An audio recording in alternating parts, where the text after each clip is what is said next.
up? We're back with y'all. Yo. Episode number 2. Let me clear my throat. I ain't gonna lie. I just had some ground turkey with hot sauce plus sriracha. Woo! My joint is on fire. But, anyway. Nah, but seriously, thank y'all for joining us again. This episode is just an introductory into Jaimel Johnson, a.k.a. Jay, a.k.a. J Boog. This boogie right here to me. Let's go. But, hey, I'm excited for y'all to kind of get to know more of her story, where she comes from, all the places she come from, and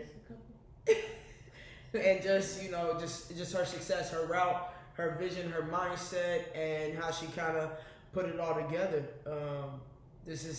You always got to keep good people close to you, and her story definitely always has kept me motivated, but keeps motivating me as we continue. So, Boog, what's up, man? How you want to start? What you want to tell the people? Yeah, you know, it's been a minute. As Lex mentioned, and you know, in her story, like we've really been talking about this for like literally like 14 years, 13, 14, 15 years, somewhere around there. Yeah. But like literally since me and Lex met, like we've been we've been tight, and it's just crazy how similar yet different our stories are.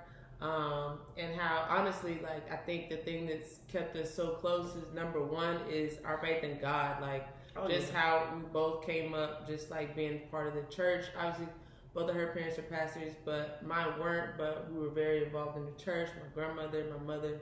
Yeah. So it's just crazy, and you know, both coming from. She was a little bit more East Coast. You know, I was more Southeast, but just you know how everything just kind of happened, and how we both just ended up in Tennessee together, and then roommates, and you know all that. So so now y'all get a little inside look. You know? So where does it start for Jaimel? Man, for me, it starts Greenville, South Carolina. Yep. I was born in Greenville. I was the only one in my family. My parents had moved there from Ohio.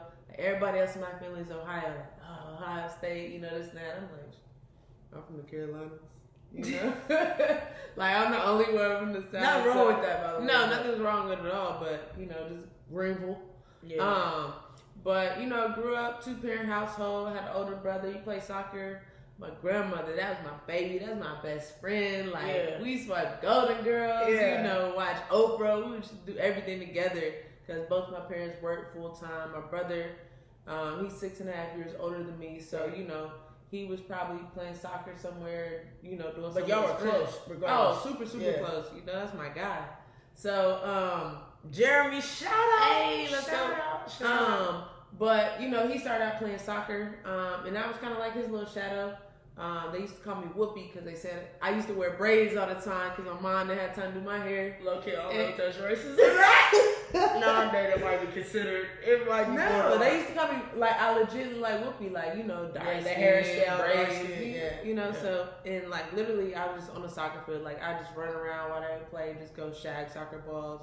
I try to hit them as hard as I could back onto the field. And, you know, I was always involved with it. So, I started playing soccer when I was, like, 4. My dad was my coach, you know, we was ladybugs. Hey. You know. But, first time I remember that movie from back in the day. Right? Yeah.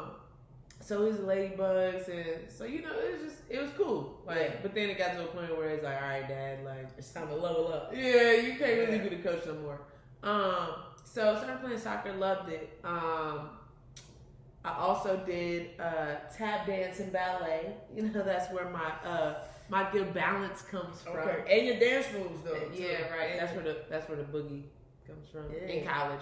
Yeah. You know, now I keep it with a little simple 2-step. You know, but that's called old age. But she can move. I'm not that old. You're older. You're the older one. Based off your statement, that's all I was going about. But anyway, go ahead. But so I took tap dance and ballet, and I was really good at it. Right. But then, you know, it got to a point where I was like too cool for it. I was like, all right, Mom.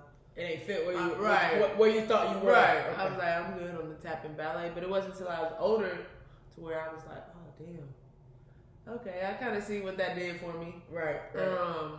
What did it do for you? Honestly, like just the balance, being able to work on my left foot equally like my right. I'm right foot dominant, right-handed. Yeah. But I can move and push off of both feet equally. Because you got to do a little bit, and be able to tap equally on the right foot, the left foot. But I just don't know how I don't know how I would react with you in a tutu. I was fine though. I was cute, little chocolate baby. I bet. But yeah, so early years I kind of just did everything: soccer, basketball, tap, ballet. Yeah. Grew up playing with boys and all that. But what's crazy is as much as I played soccer, I played basketball. And so it's kind of like the reverse for me and you. Like, you grew up loving soccer. It was flipped. And I love basketball. Yeah. But I gravitated towards soccer as well because my brother played it, my dad coached me, but basketball, I just knew I was the shit playing basketball. Like, my handles was cold. But I did just bust her at Dave & Buster's over the holidays. Who won the first game though? Man, that's warm-ups. Who needs a warm-up? Hey, me, I'm old. I always need a warm-up. Oh, see, she just said she old. Yeah. I think I've been old since 12.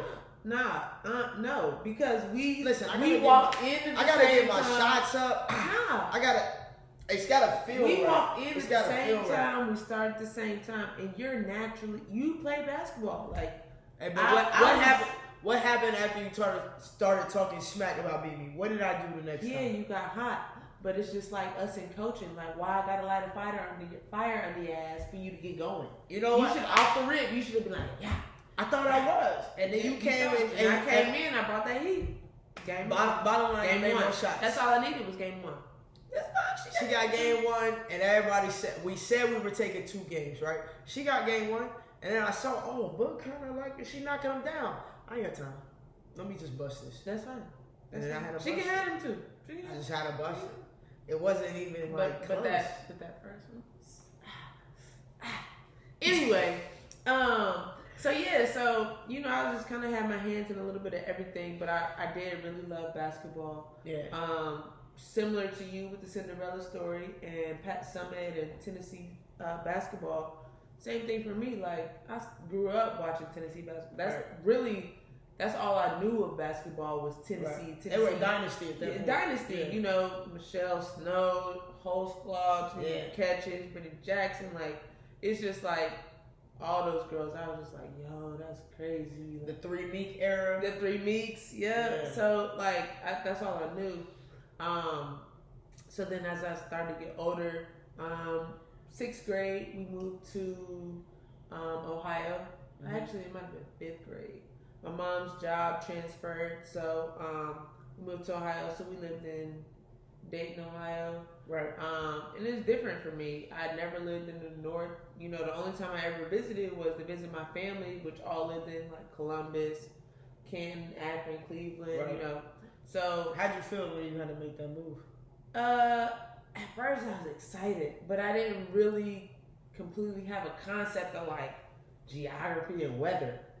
So all I knew was like sunshine. Okay. You know what I'm saying? Like, I get a little chilly, but I didn't know cold. I didn't know you didn't know snow was coming. Man, what? Like my first soccer game in Ohio, I was in, like I said, at this point it's probably like 6th grade, and it's snowing outside. Like, it's coming down, and I'm looking outside like, damn. No game. Right, no, canceled. Out of there. Right. So I'm oh, bad. Granny about to cook. I'm about to be in the house all day watching movies. My mom's comes to my room. Jaimel, what are you doing? I'm like, Mom. Right. No, and I was weather like, delay. She was like, oh, girl, your game's still on. So I'm like, what? I've never seen this before a day in my life. And I'm a goalkeeper. I stand back there. Right. You're not moving. Frozen. So she put me. I look like. How many layers did you have on? At least 5. It's still cold. I was like the little kid, the Christmas story. When you were so yo, oh God.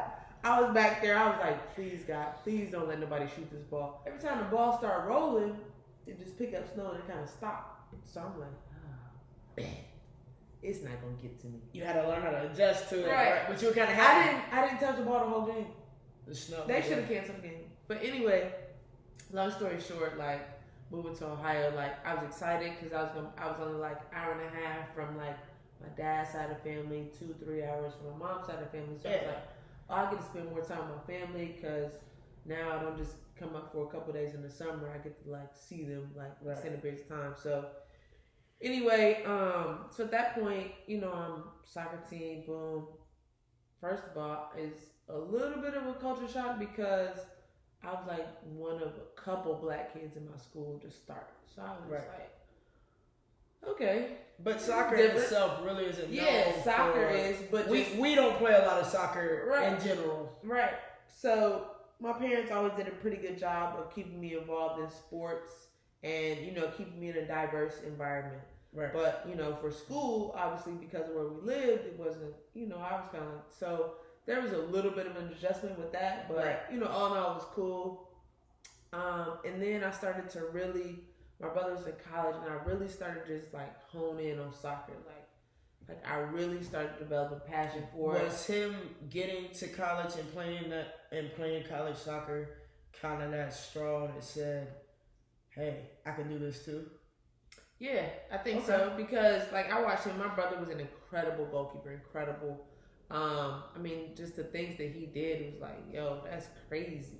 Yeah, you know. And so I watched him in admiration, but at the same time, I watched him, and it was like a challenge to me. I was like, ooh, I bet you I can do it, but I'm gonna do it better. Okay. Quick question. So once you like, and I know we're skipping because I do want to kind of hear about your high school, but like when you're actually in college and you get to kind of where you want to be, and I definitely don't want to jump ahead too much, but just really, really quickly, like when you got there, how much of that was like, I'm still gonna beat you, like all the time, like all the time, like even in like before I even got to college, like in high school, like me and my brother had this bet. I think it might have been like $100. Like. At that time, that was a lot of money, y'all. A lot of money, but he was military, so I'm like, oh, you got it. I got it too, but I don't want to give it up. But you know what I'm saying? But he bet me that I couldn't graduate in the top 7% of my class academically. In the whole university? No. This was high school. Oh, in high school. Yeah, going into college. Okay. And I was like, oh, I got this. Like 7% is easy. 7. Let's go. I did it. I don't think he ever paid me though. I'm gonna talk about that. But you pay your day, Jeremy? Right. Come on, man. But you know, so like, and then moving into college, like I said, like I was motivated because unfortunately he didn't get to finish his career. You know, due to injury and you know certain circumstances, he didn't get to finish his career at DePaul or just collegiately in general. Right. And he was amazing. Like I have no doubts that had my brother not had a crazy injury that he would have went pro and been unbelievable. What was it? I gotta do this to the fam. Like I can really do this. I can be great. Right. So for me in college, like that was one of my motivators. Was like, yo, I'm gonna finish what he started. You know, I'm gonna do it. I'm gonna do it for the family. Like that's the bigger picture for me. Right. So yeah. So were you able to do that? 100%. 100%. That's cool. Yeah, for sure. We'll dive into that later on. But, you know, so going into middle school, like, I really started to just focus on, because I played 2 positions. I played midfield, I played goalkeeper. Which one you like better? Come on. Goalkeeper, hands down. I like the pressure. Like, it's coming down to where were you on the field? Forward. I like the scoring. Yeah, goals. you ain't had no. Yeah, come on, man. Get her in the midfield, man. Bless us with all that. Anyway, I was a forward. I was. But I was a forward. I like to score goals. I was quick. Yeah. You know, I was always active. I was always moving around. I always wanted the ball. But because of my love for basketball, my hand-eye coordination, and I kind of started a goalkeeper a little bit on a whim initially because we didn't have a keeper, so I play keeper happy. You kind of throw into it, or did you volunteer? I got asked, and I was like, yeah, sure. Yeah, like why you not? know, so then from there, I was just like, oh man, you know, and then I started, you know, the pressure situation that you're in, like, you know, you're only up 1-0, and oh shoot, if they shoot this and they score, it's a tie game. Yeah. So I really enjoyed it, and I love the pressure, and then just I think the training aspect of it was a little bit more challenging. So training one-on-one as a goalkeeper is very different. Right. You know, from a field player. Is that because it's so skill specific or like what's yeah, you know, and then you have, you know, you're moving, you're up, down, left, right, front, back, jump to, you know, it was just, it's so many just different planes of motion. And so I loved it, and I had to use my hands, and it was dope. Almost instinctive, right? Yeah. Like how it matched up. Because I played, I mean, don't get me wrong. I wasn't no goalkeeper like her, but I did play goalkeeper a couple years in high school, in my first high school, and I was actually good at it because it is very similar to rebounding and reacting for steals and things like that. It's literally pretty close to basketball. But what I didn't like about it was I got kicked in my head because I went for a ball. We were playing kind of like a rival school, and it was a malicious play. You know, it was intentional, but at the same time, one thing I realized was, man, even in soccer, like you can give some hits. Oh yeah, most definitely. And I said, it ain't for me. Oh yeah, when they say contact, like it's contact. Look, this ain't for me. I love doing headers, down and I love all that. Let's get the little elbow. I love all that. But when I got kicked in my head, over with. He's like, I'm good. So this ain't even my main sport. So I'm coming out my jersey in the middle of the game. Like this ain't for me. But yeah, I definitely wanted to know that because that was different for me. Yeah, so really around 8th grade is where I really started to like specialize in being a goalkeeper. Okay. And you know, my family, like everybody supported me being a goalkeeper. My grandmother loved it. My grandmother used to sit behind my goal, whatever end I was in. She'd sit behind my goal and she would cheer for me. She'd be like, go baby, go. That's like, you know, to my point, like my family really supported me being a goalkeeper, and I fell in love with it. So then, you know, I moved into high school, get into a club team, really good, won 4 state cups, and actually I started playing up because my age group, it wasn't challenging enough. It was, you know, that's a true competitive mindset. Yeah, like you said, like it was too easy. Like when you asked to switch schools, like for me, like, you know, my age group, I was like, man, this isn't challenging me. Like I can't stay here. Yeah, so I ended up playing up a year. So all my teammates, except for, I think there were 2 of us that were younger, 2 or 3 of us that were younger. Everybody else was a grade. My coach was also a coach at the collegiate level, so he was an assistant for the University of Dayton at the time, and our club coach. So, you know, we got to train and like a college team. Right. So we won 4 state cups, beasted.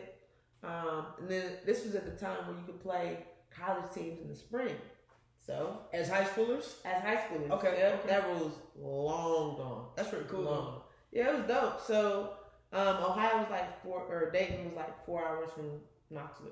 So we like, we're going to play Knoxville. We're going to play UT at Knoxville, and Vanderbilt's going to be there too. So we'll play UT. At this time, though, real quick, were you currently being recruited? No, I was I was a sophomore. Everybody else on my team was a junior. Which your junior year was your big year, because that's when you could start talking to coaches. They could send you, all the letters and shit. You know what I'm saying? The questionnaires. Right, the questionnaires. They used to make up little poems, and you know, they used color ink and try to make everything pretty. So, you know, whatever. Make everything pretty. Yeah. So, you know, I used to get Christmas cards and all everything. Right. Birthday, Christmas, any holiday. Yeah. So, I was sophomore, you know, boom. I'm thinking I'm the shit. I'm like, let's go. So, we get to Knoxville. And like I said, like, I love Tennessee. So, I'm like, Pat Summit somewhere around here. You know, hype. Like, this is hype. Like, this is Knoxville. And I had no idea what to expect, because I'm a youngin'. So, I'm like a sophomore. So, I'm like, it's dope. So it was a scrimmage, right? Yeah, it was just scrimmage, you know, spring games. You only get 5 games in the spring as a college team. So, so we're playing, man, I had the game of my life. We ended up we had 2 subs going. Okay. And then 2 people got hurt. So then we don't got no subs. So like, you know, how does that work? Right. Okay, go ahead. So, I'm sorry. We at this point, like towards the game, they wearing us down. We playing against college girls. We playing against with no numbers. No numbers. So at the time, you know, you got your Kayla Lockerbie's, your Lindsey Pattersons, your Keely Dowlings, you know, all Americans. And I'm sitting here, I'm just a little sophomore from little Dayton, Ohio. You know what I'm saying? Like, I'm just like, yo, I'm flying all around the goal. I'm like making same. Flying everywhere. Looking like Boogie. Yeah, let's looking like little Scurry in the building. Right. So then it's just like, yo, that's crazy. So then, of course, I end up getting recruited. Yeah. At the end of the game, my coach at the time, Angela Kelly, she walked up to me. She was like, "You had a fantastic game. We ended up losing 2-0, but we had no numbers." Right. But I had to game my life. So, she was like, "Hey, we'd love to recruit you." She was like, "But you gotta like 3 things." And she was like, "You gotta like the color orange." Check. That boy, that's all you see is orange, boy. Check. Boom. She's like, "You gotta like Adidas." I was like, "Bet. My family works for Adidas." Boom. Right. Number 3, you gotta like work hard. I said, "What? That's my middle name." Where do I sign? Right. What's good? That's all you need? Oh, okay, good. Bet. So, long story short, so I'm a sophomore, so I'm like, oh, this is dope. Right. So, anyway, fast forward, boom, I commit as a junior. Okay. Which at the time was early. I committed April of my junior year. So at the time, that was like early for soccer players. My visit to Tennessee solidified it off the rip. Like my first unofficial. I don't even want to ask.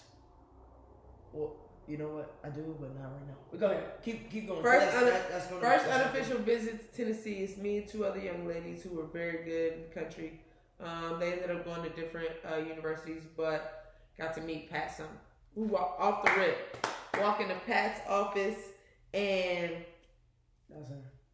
I'm just like, it's me and my mom on a visit. I walk in the office, and I'm like, oh my God, that's Pat Summer. I'm like, The Pat Summer. The Pat Summer. Yeah. And so she's just talking to us like, whatever. I'm like, oh, man, she cool as hell. So we just chilling. So then at the time, it was 6 national championships. Yep. So she let me try on all 6 of her national championship rings. So, I feel like Michael Jordan at the time. I'm like, And she took her time. Each ring meant something. Exactly. And she told us how she designed. Every ring had a story behind each ring and like the placement of the diamonds, why she put it here and there, whatever. Yep. So I'm just like, my mind is blown. So then we leave there. We go to the football game.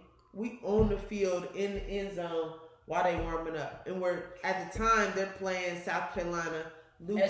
As high school recruits, though, this is your experience. As high school recruits. Okay. Lou Holtz was still the coach at South Carolina. Oh, yeah.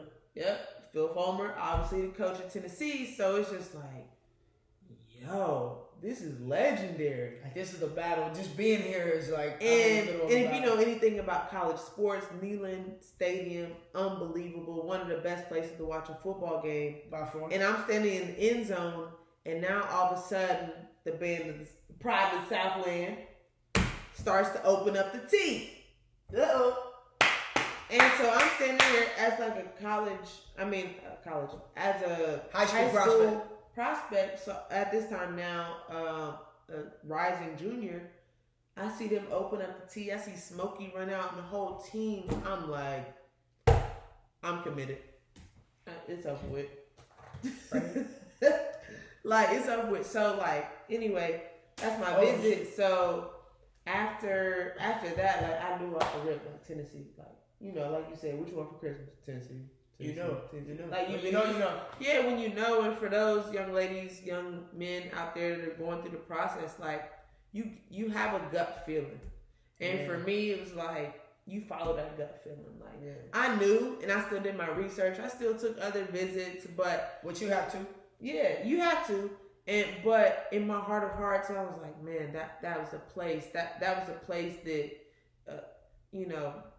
I felt it. Like, the family atmosphere, the camaraderie. You can't really explain it. I think we talked about that earlier. Like, you can't really explain those feelings. Just everybody around had that drive for greatness. You know what I'm saying? No matter what sport, but like, everybody pushed everybody, and it's just like you just continue to elevate, and it was just like you kind of saw that within everything. Yeah. So I followed my gut. Like, I went on other visits, ended up coming down between Duke and Tennessee. I ended up choosing Tennessee, but it was crazy. So now all of a sudden, boom, We in there. Welcome. So 2000. Rocky Top. Yeah, Let me not embarrass 2005. myself. 2005. Yep. Step on campus. We didn't attend summer school. We just came into preseason. Preseason always started beginning of August. I have summer school? Nah, not in the beginning. Okay. Not when I first got there, but then later on, you know, They brought it in into summer school. okay, Yeah. okay. So, boom, 05.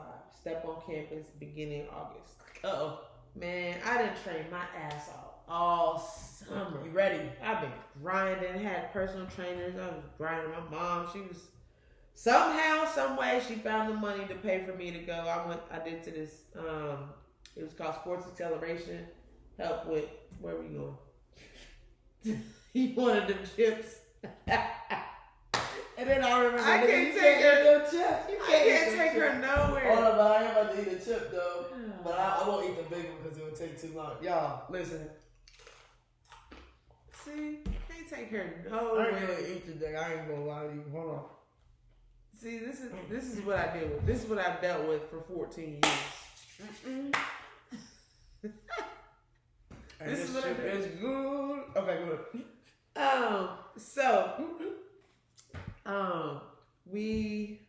You done made me lose my train of thought. I'm sorry. What was we talking about? We were 05. I get on campus, right? Yep.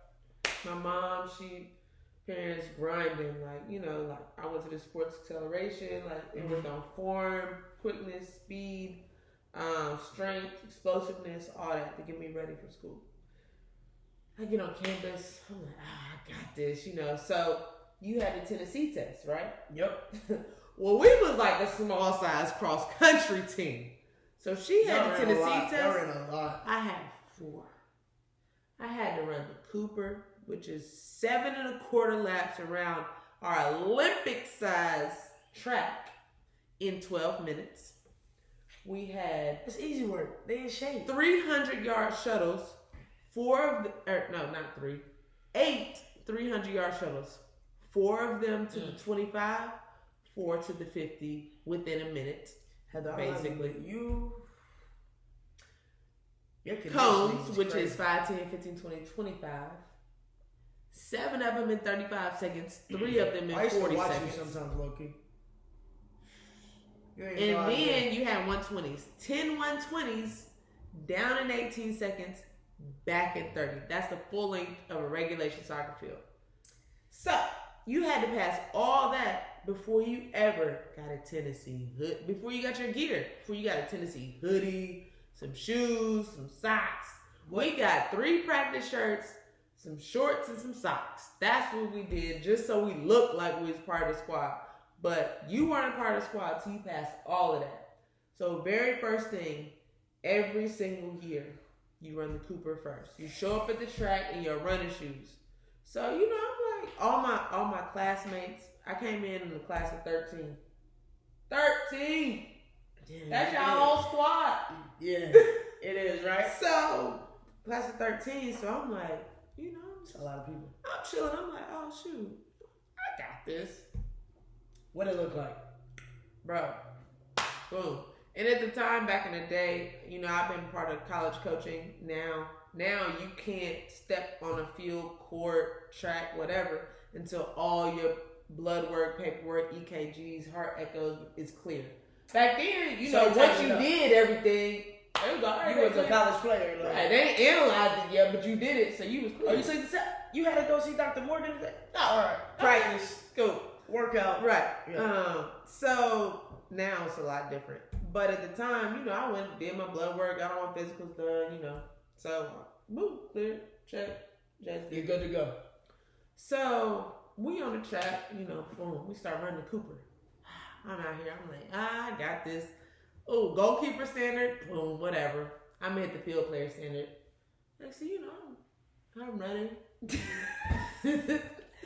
How them legs feel? I started to get dizzy. I'm like, all right, Jay, you good. You got this. I do that when I'm driving, y'all. That's what's funny about that. Like, go ahead. literally, I'm running. Next thing you know, I get real dizzy. Hit the track. Just blackout. And what's crazy is at that same time, Dr. Morgan, who was our team physician for across all women's sports, she's walking down the steps at the other end of the track. Did she see you? No, because I collapsed behind the jumping mats. Nobody saw me pass out. Okay. My teammates running, jumping over me like, "Oh, Jay, you good? Sorry, I gotta keep going." And I'm like, what? You gotta finish the workout. So then she gets down there. She's like, "Hey, we gotta hold Jay out. Her iron's kind of low. Her iron's too low for us to work out." They're like, "Oh, okay, Jay." Y'all seen Jay? "Oh yeah, she passed out over there behind the mat." Wait, they was trying to tell you. I done blacked out because my iron's so low, so I'm But running. stop it though. Like they literally trying to have a conversation, but they didn't realize you were still passed out. Facts. Big facts. Okay. Anyway, so long story short, so obviously coming into my freshman year, you know, me passing fitness like off the rip didn't really go as planned.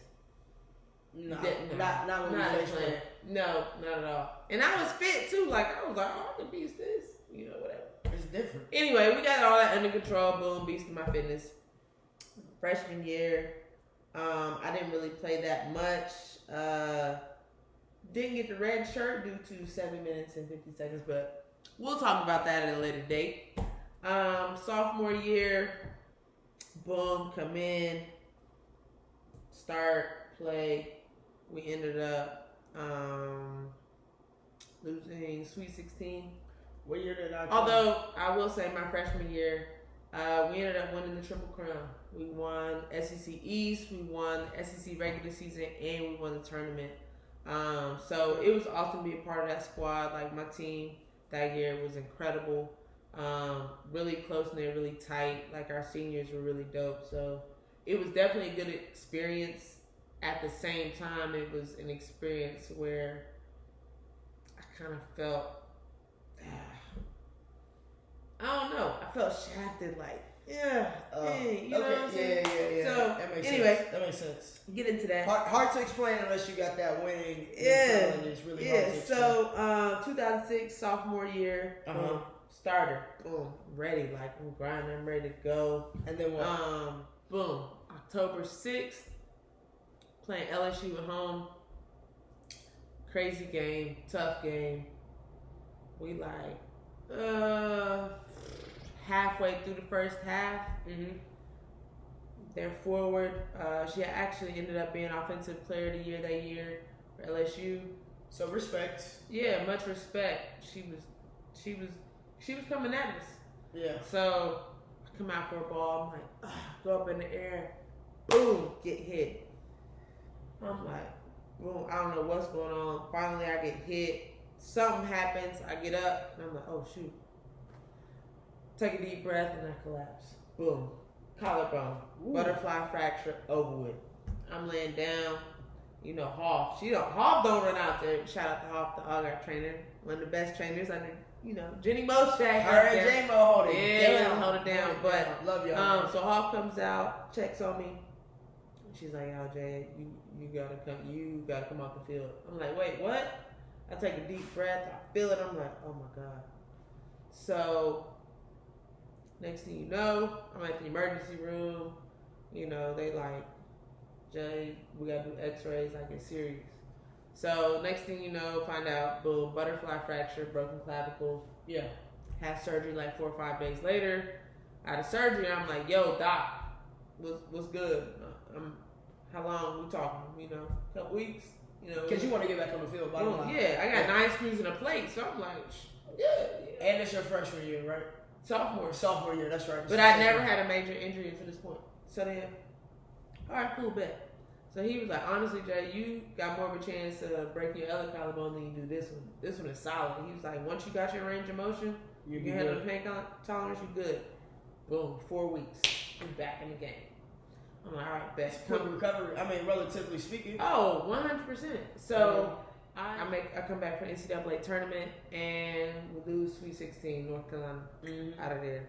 Junior year, probably my best year of my career. My grandmother passed away at the beginning of that year.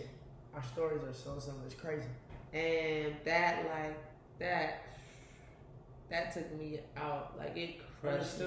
That was my best friend. Like, that woman raised me just like everything, just like, she was my heart. She was my everything. So that's the summer we went crazy. We was always working out, doing different types of workouts. She did soccer workouts. I did basketball. Like, a lot of foot speed, a lot of agility, quickness, just working on our speed mechanics, running form. Yeah, so we vertical, all that. Yes. Going into that season, Joshua 1:9, 23rd Psalms every day. Similar to you, I rode on my cleats. My favorite pair of cleats was the orange cleats. Those are my babies. They were fire. Yeah, her shoe size was a little too small. I would have stolen them. Man, those are my cleats. I borrowed them a long time. So I had some all orange cleats, and that was my go-to. Big games, everything. But literally that junior season, I was voted captain that season with one of our seniors, and it's almost like I blacked out. Like, it was just like so. And that's where I set all my records, All-American, this and that. Boom. Once again, we get to the NCAA tournament. Boom. Sweet 16. Out of there. It's just like we couldn't get past that Sweet 16. Yeah. So then senior season rolls around. I'm like, all right, all of our, we lost a lot of seniors that year. Right. But now I'm a senior, so it's like, boom, it's up to us. Like, we got to do this. You can put it on your back. Yeah. But we had a lot of underclassmen, so honestly, the season was like a roller coaster. But then, boom, here we are, SEC tournament. We're the 6th seed. That's the lowest seed we've ever been, ever. And so, beginning of the tournament, I'm like, you know what? Get the team together. I was a captain once again my senior year. I was like, yo, we got opportunity. And the only way we was going to make NCAAs is if we won the tournament. You had to win. Had to win. Situations. Right. So I'm like, so I get the team together. I'm like, yo, y'all, like, we got a chance to make history. Like, yo, let's forget everything else. We get, tournament time. It's like you zeroed out. Like, it's a brand new season. Well, you understand what's at stake. Yeah. Nothing else that you did matters. You got here, now you go. I'm like, y'all, let's do this. Boom, we win the first game. We hype. Let's go. All right, boom. Next round, semis. Go to PKs, LSU, I believe. I'm like, all right, we going to PKs. I say to my team, I put my team in. I'm like, yo, we good, y'all. We got this. I was like, look, I'm going to say 2. Y'all make the rest, and we straight. Boom. I say the first PK and the third PK. First PK, boom, offensive player of the year. It was tearing us up that year before. Yeah. So, boom, save it. I'm hyped. Let's go. Then, they go. We go 1 for 1. Then, next thing you know, third shooter comes up. Boom, save. I'm like, yo, we in there. All y'all got to do is make the rest. Good. Boom, we win. Next thing you know, we go to finals. We win. I was MVP. Still only Tennessee player to win tournament MVP. Let's go. That's my best friend. So, yeah, we win that. We go to the tournament. Boom. We lose in the Sweet 16. Again. It was rough, man. But nonetheless, just like the journey to get to all those, was wonderful. And, because I'm so brilliant, I graduated in 3. She's so humble, right? Graduated in 3.5 because at the time the league was coming back, WPS, Women's Professional Soccer League, which is no longer. It's now the NWSL. But I wanted to go pro. I always had dreams of playing pro. So I just trained the rest of my, the rest of that year. Draft was in January. Boom. Draft. At the time, the draft was on Twitter. Refresh the page. Watching that on TV. Yeah, so we on Twitter. Boom. I get drafted. I was the last pick in the inaugural WPS draft, which is kind of crazy. It's kind of cool. Kind of, I wasn't expecting it, but at the time, women's soccer as a draft, it wasn't what it is now. It wasn't WNBA, NBA. It was. It wasn't as big. That. I found out because somebody called me before I refreshed the page. That's how I found out. And wait, that's how you found out you got drafted? Yeah. Yeah, my mentor called me. He was like, yo, congrats. And I'm like, What? He's like, yo, you got drafted. I'm like, you what? thought he meant like graduating or finish Tennessee or something. And I'm like, what do you mean I didn't get drafted? He said, and then I was like, oh, wait. I'll refresh. Boom. With the last pick in the draft, Boston Breakers select Jaimel Johnson. So anyway, long story short, I ended up getting drafted to Boston, then getting traded to Chicago, and then played my first year in Chicago. Incredible opportunity. Played with some amazing players, some of which are still playing on the national team now. And it was an amazing experience. I didn't really play that much, but the experience and of being there, the value of learning and being in that environment, training wise, incredible. Can you? And I hate to cut you off right now, but we're both coaches. We both train, and we're into youth sports. And I know basketball wise, that mindset that you that sentence that you just said, like the opportunity in itself was incredible. So you were willing to humbly do whatever necessary to help your team, even if that didn't mean that you had the spotlight or even to acquire the minutes that you were used to acquiring. What kept you able to stay focused in that time? Because you're coming off a college career where you did extremely well, especially your junior, senior year. Speak about that adjustment just a little bit. Honestly, I think a good piece of that came from having that injury. Those 4 weeks, I'd never not played a day in my life. Having something taken from that was literally the only injury I've ever had in my life. Yeah. I had a minor quad pulls here and there, little broken fingers and stuff like that. But I was like, tape it up. Yeah. Hey, let's go. Hey, tape it up. So literally, so coming from that and being, so humble in that opportunity. So now I'm in a different role. Right. But also I got to recognize I'm playing with some of the best players in the world. Right. I'm playing with Cristiani from Brazil. I'm playing with Carly Lloyd, Megan Rapinoe, Carolyn Jensen, which was the goalkeeper from Sweden. So I'm playing with all these different players from all these different countries. Of high quality. Amazing quality. I'm talking, Olympians and, playing for your country and setting records for your country. So, within that, it was just like, you know what? I have a role here. And is my role necessarily starting and playing every minute? No. But I have a role to be a great teammate, and I have a role to push the other goalkeeper. No, and I did that. And, our relationship was great. Like, I loved learning from her and, from my goalkeeper coach and just the environment that I was in. Like, it made me rise to the occasion. So I loved it. Of course, do I want to be on the field? Of course. I'm a competitor. Like, I want to be on the field. Right. But that wasn't my time. Yeah. So, anyway, after that season, Chicago, I was on a 1-year contract. Next season, I'm in Washington, D.C., Washington Freedom. Boom, training camp. We get to the end of training camp, going into the season. I'm not on a guaranteed contract. Brianna Scurry, who was one of my idols. Boom, guaranteed contract. I grew up watching her. Yeah, so once she became healthy, her contract was guaranteed. Mine wasn't. Right. Rightfully so. Understandable. It's still a business. Still At professional the end of the day, sports. Yeah. So no love lost. So boom, I get released.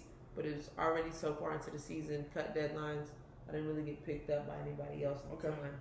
I had a couple overseas opportunities, kind of fell through. And so then I was like, man, I gotta make some money. Like, I can't be out here like, yo, mom, like, hey, shoot me some money real quick, So it don't work like that. Yeah. So I was like, oh man, I gotta get some job security. So mentor, let me know some coaching opportunities. Got into college coaching, coached at the University of Iowa for 2 years, University of Texas for 4, and incredible opportunities, amazing programs. Yeah. Learned a ton. Ironically, the year after I got into college coaching, WPS folded. Okay. And then it evolved into the WLS. Yeah, NWSL. Or NWSL. So anyway, got into college coaching, loved it. Amazing experience.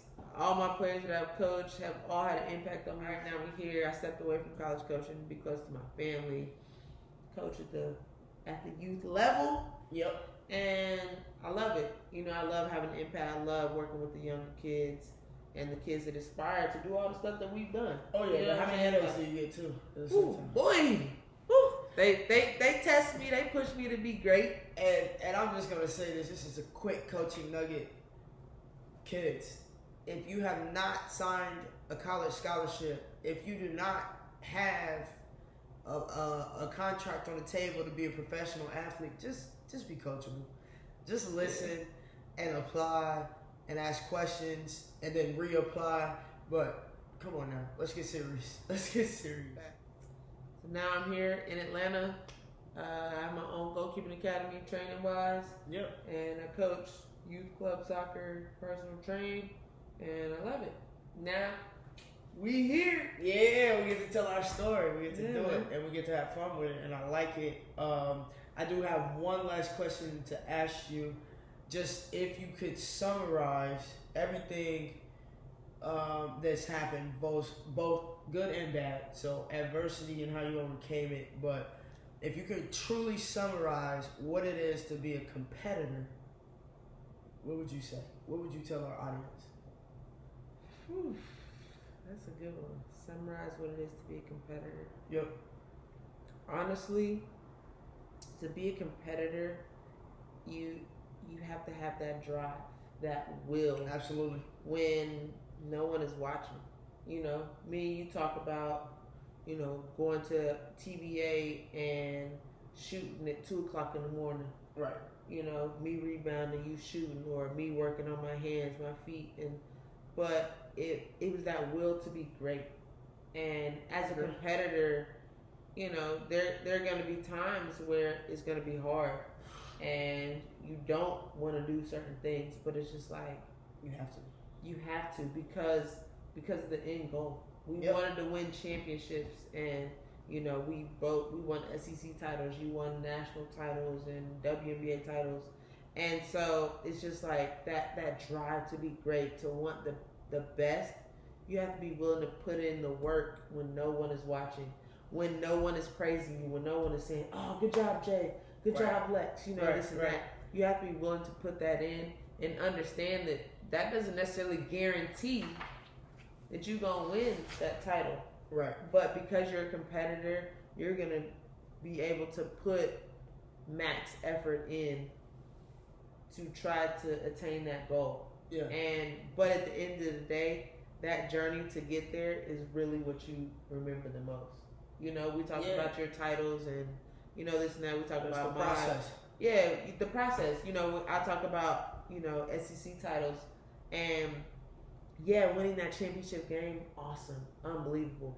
But that journey to get to that game where you remember all the little things that either went wrong, went great, or it was just like you had to, hey, we got an audible on the play real quick. Right. You know what I'm saying? Those are the things. Those are the things that you remember. So just, you know, as a competitor, you got to recognize that there's going to be moments where you're going to truly be challenged, you know, within your spirit, your core, your mentality, everything. Who you are.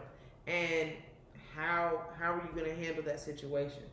And you're going to face adversity. How are you going to handle that? And then how are you going to elevate past that? So how are we going to handle it and how are we going to overcome? Exactly. I like it. So for me, that's what you do as a competitor. Listen, everything you said, even in your intro, first off, it's kind of scary how similar our stories are. Right. But yet they're different because obviously it's different paths. Right. But at the same time, just hearing how humble you still are, how hardworking you've always been, and, you know, most kids don't even understand what it truly takes to get to that next level. It's hard. And it's tough. You have embodied the true competitiveness and being the true competitor really since you was a kid, and that a lot has to do with your brother and your upbringing. But Book, man, thank you for sharing your story. Thank you for giving us, you know, I say us, audience, us, an insight into who you are and why you are how you are and where you come from. And that really only sets the table for what's to come. Oh, yeah, y'all stay tuned, man. We got some content, we got some heat. coming for you. Oh yeah. Oh yeah. Stay tuned. Do me a favor every time you listen to the Collective Unfiltered. Just remember one thing: be unfiltered in your truth. That's it. All right. Be unfiltered in your truth. Period. And we'll tune in until next time.